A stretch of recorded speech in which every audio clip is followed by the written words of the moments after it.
नमस्कार, आप देख रहे हैं राजीव टाइम्स। मैं हूं आपके साथ गीत। आइए नजर डालते हैं मध्य प्रदेश की बड़ी खबरों पर।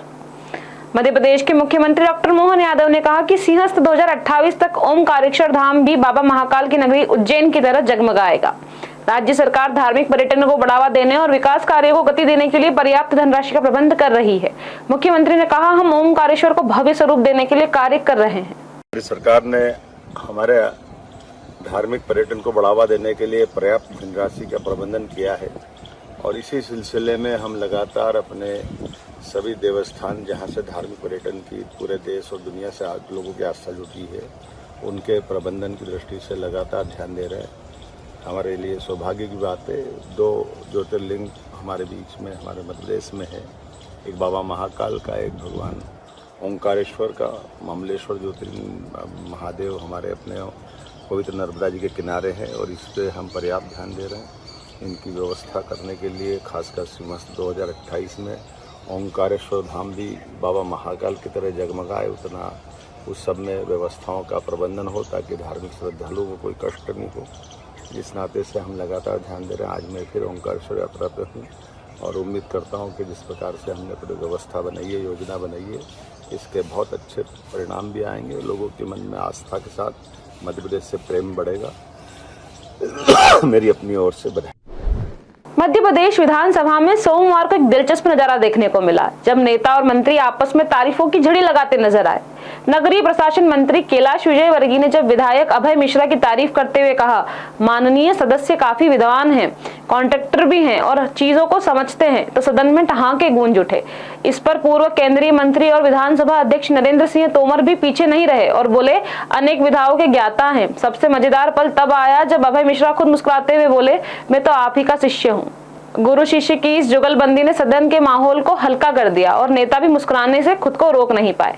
बहुत विद्वान हैं, कॉन्ट्रैक्टर भी हैं और हर चीज को समझते हैं। अनेक विधाओं के ज्ञाता हैं।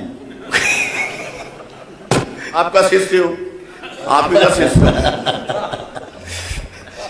अध्यक्ष महोदय, इस बात को समझना पड़ेगा कि रीडेंसिफिकेशन में जमीन बेची नहीं जाती है, वह शासन का ही हिस्सा रहती है। आप अगर बेचने की बात क्यों कर रहे हैं? इसमें कीमत तो ही नहीं। आप प्रधानमंत्री नरेंद्र मोदी ने अपने बचपन की गरीबी को याद करते हुए एक भावुक किस्सा साझा किया। उन्होंने बताया कि उनके पास जूते नहीं थे, लेकिन मामा ने उन्हें सफेद कैनवास के जूते दिलवाए थे।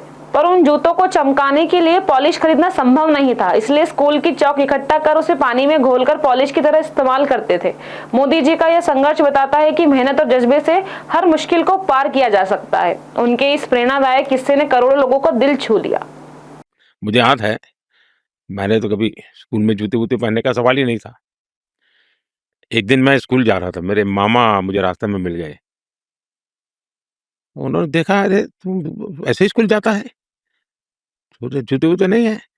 तो उस समय उन्होंने कैनवास के जूते खरीद के मुझे पहना दिए। अब उस समय तो शायद वो 10-12 रुपए में आते होंगे वो जूते। अब वो कैनवास के थे, उस पर दाग लग जाते थे, तो सफेद कैनवास के जूते थे। तो मैं क्या करता था, स्कूल में जब शाम को स्कूल छूट जाती थी तो मैं थोड़ी देर स्कूल में रुकता था और जो टीचर ने चॉकस्टिक का उपयोग किया है और उसके टुकड़े जो फेंके होते थे, वो 3-4 कमरों में जाके इकट्ठा करता था और वो चॉकस्टिक के टुकड़े घर ले आता था और उसको मैं भिगो करके पॉलिश बना के मेरे कैनवास के जूते पर लगा करके चमकदार वाइट बना करके जाता था। पूर्व मुख्यमंत्री कमलनाथ ने प्रदेश की कानून व्यवस्था को लेकर बड़ा बयान दिया। उन्होंने विधानसभा परिसर में पत्रकारों से बातचीत के दौरान कहा कि मध्य प्रदेश में पुलिस पीट भी रही है और पीट भी रही है।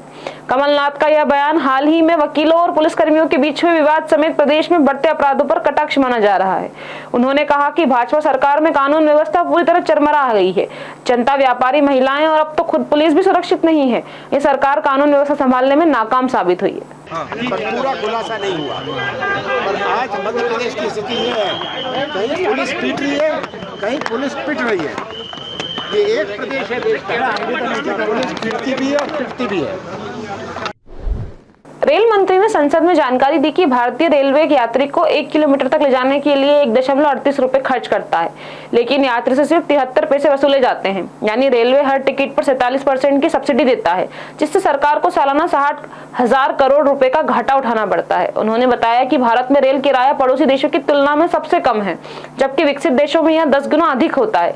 सरकार रेलवे को आत्मनिर्भर बनाने के लिए नई नीतियों पर विचार कर रही है ताकि सेवाओं की गुणवत्ता बढ़ाई जा सके और वित्तीय बोझ कम किया जा सके। फिलहाल खबरों में इतना ही। देखते रहिए राजीव टाइम्स।